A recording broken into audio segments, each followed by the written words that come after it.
예배를 드리지 않아도 아무런 감각이 없다. 영이 죽었거나 불신자입니다. 어떤 상황이든지 나는 예배를 드려야 되겠다. 그분의 영은 생명이 있는 영입니다. 우리는 현장을 보며 알아야 될 거 뭔가 큰 문제에 걸려 있다는 것을 전혀 모릅니다. 워낙 큰 함정의 큰 틀 속에 갇혀버렸습니다. 내가 갇힌 줄도 몰라요. 어느 날 올무에 딱 걸린 것이 발견되어지는데 그건 나중입니다. 더 큰 문제는 뭔가? 성도들이 영적인 복을 전혀 모르고 있는 겁니다. 육신적인 축복에 매여가지고 기도하다가 응답이 안 오니까 불신자보다 못하다는 생각을 가지고 있는 것입니다.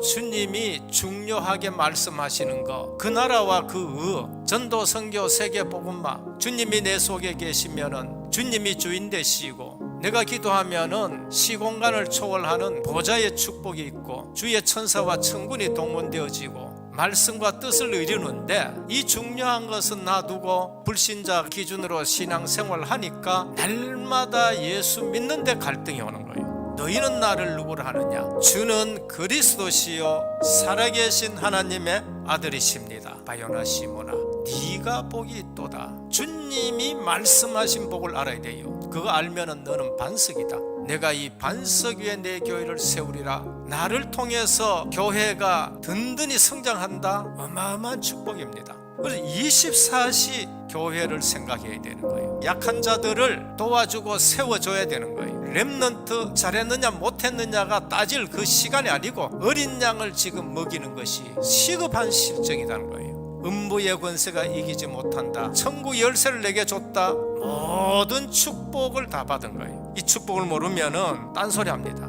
나는 직분이 뭐 어떻다고, 나는 가진 것이 없다. 복음은 모든 문제 끝내는 겁니다. 알면 알수록 완전하고 충분하고 모든 것이라는 것을 우리에게 말씀하고 있습니다. 전능하사 천지를 만드신 하나님 아버지를 내가 믿사오며, 근데 난 날마다 가난해야 됩니까? 우리는 진짜로 믿어야 되는 겁니다. 미리 보고 가진 라합입니다. 세상 온갖 정보가 다 굴러다니는 현장에 있습니다. 근데 정작 중요한 정보를 몰라요. 어느 날 이 기생 라합이 중요한 사건 하나를 듣게 된 것입니다. 애굽에서 400년 동안 노예 생활하다가 유월절 피 언약 하나 붙잡고 문설주에 발랐는데 출애굽했다. 반드시 망해야 되는데 안 망하고 홍해를 건넜다는 사실. 오늘 우리의 삶 속에 뭐가 있어야 됩니까? 모든 저주가 넘어가는 십자가의 보혈. 하나님의 자녀는 하나님이 보호하시고 인도하시는데 세상 사람들이 그걸 보는 거예요. 어떤 대적이 뜨려도 패하지 아니하고 40년 동안 죽을 광야에서 살아서 이 앞에 왔다. 여리고성에 있는 사람들이 간담이 녹은 거예요. 우리가 불신자 앞에서 착각하면 안 됩니다. 불신자는 우리 보고 기절을 해야 되는 겁니다. 이 사실을 모르고 신앙생활 한 사람도 있습니다. 원망하고 불평하다가 불뱀 물리고 땅 갈라가 죽고 연병에 걸려 죽고 하는 사람들이에요. 근데 라합은 복음을 듣고 나니까 진짜 여호와는 창천하지의 참 하나님이시다 그런 거죠. 정탐꾼을 집에 숨겼습니다. 진짜 복음 알면은요 생명 건 일을 해요. 진짜 복음 알면 하나님이 지혜 주셔요. 거짓말이라기보다는 살리는 말을 하게 되는 겁니다. 전도자는 현장을 두려워하지 말아야 돼요. 우린 전도운동을 해야 하기 때문에 전도자의 관점으로 봐야 돼요. 하나님 나라를 확장하려고 하는 현장에 나가면은 불신자인데 예비된 제자가 있습니다. 우리가 전도자의 눈으로 안 보면은 늘 사람들하고 원수져야 되고요. 문제 당하면은 나는 예수 믿는데 왜 내가 감옥에 들어와야 됩니까? 이제 이런 소리를 하는 거예요. 전도자로 서면은요 문이 막히면 하나님이 다른 문을 여시는구나. 길 가면서 루디아 만났는데 여기가 미션홈이 되고 두드러 맞으면서 감옥에 갔는데 간수장이 예수 그들을 영접해가지고 빌립보 지역 복음만 하는데 쓰임받는 일들이 생기는 겁니다. 하나님은 현장에 완벽하게 준비하십니다. 명하시되 여행을 위하여 지팡이 외에는 양식이나 배낭이나 전대의 돈이나 아무것도 가지지 말라. 10만 신고 2벌 옷도 입지 말라 하시고, 또 이르시되 어디든지 누구의 집에 들어가거든 그곳을 떠나기까지 거기 유하라. 갈지어다 내가 너희를 보냄이 어린 양을 이리 가운데 보낸 것 같도다. 그러나 전대나 배낭이나 신발을 가지지 말며 길에서 아무에게도 문하지 말라. 좌우 돌아볼 그런 시간이 없다는 겁니다. 어느 집에 들어가든지 먼저 말하되 이 집이 평안할지어다 하라. 복음이 들어가면 평안해지는 겁니다.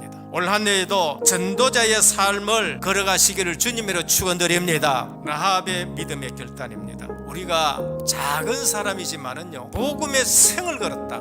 하나님 보시기엔 그건 큰 일이 되는 겁니다. 본인이 사는 것은 두말할 것도 없고 가문을 구원해. 그리스도의 족보의 이름이 올라가는데 마태복음 1장에 라합이 이름이 나와요. 세계 역사를 바꾸는 일입니다. 믿음의 행동의 결과입니다. 40년 전에 하나님이 모세에게 이 백성을 데리고 가나안 땅으로 가라. 38년 동안 실패했는 일들이 성취되는 일들이 나는 거예요. 라합의 한마디 결단 때문에 여호수아가 보낸 두 사람은 여리고성을 보고 가서 무슨 보고를 했느냐? 그들은 지금 간담이 녹았다. 라합이란 여자가 먼저 본 게 있다. 반드시 땅을 차지할 것이라고 얘기했다. 여호수아의 지도력이 보강이 되어버렸어요. 이제는 가나안 여리고 땅을 점령하러 가자 하는 그런 명령이 떨어지는 일들이 생기는 겁니다. 예수 믿었다 신앙생활은 95% 99%가 아닙니다. 생을 건 결단을 할 때에 하나님이 역사하시는 거죠. 라합은 아무도 모르게 정탐꾼 하나 숨겨줬는 것 같은데 그게 작은 일이 아니에요. 전 이스라엘이 가나안 땅을 점령할 수 있는 정보를 준 것이고 자기 가문을 구원하고 그리스도의 족보에 오르고 세계 역사를 바꾸는 일들을 한 걸 볼 수 있습니다. 우리는 코로나가 좋다는 거 아니에요. 하나님의 계획이 뭔가를 알아야 돼요. 영적으로 보면 재앙시대입니다. 이것 때문에 교회가 힘을 잃을 수밖에 없는 그런 시대예요. 이때에 영적 통신망을 통해서 복음의 안테를 높이 세워가지고 전 세계에 복음 전해야 되는 거예요. 아요나 시모나 내가 복이 있도다 라는 이 메시지를 가지고 올 한 해에 교회 세우는 음부가 무너지는 천국 열쇠의 비밀 누리는 포럼이 있기를 주 예수 그리스도 이름으로 축원합니다.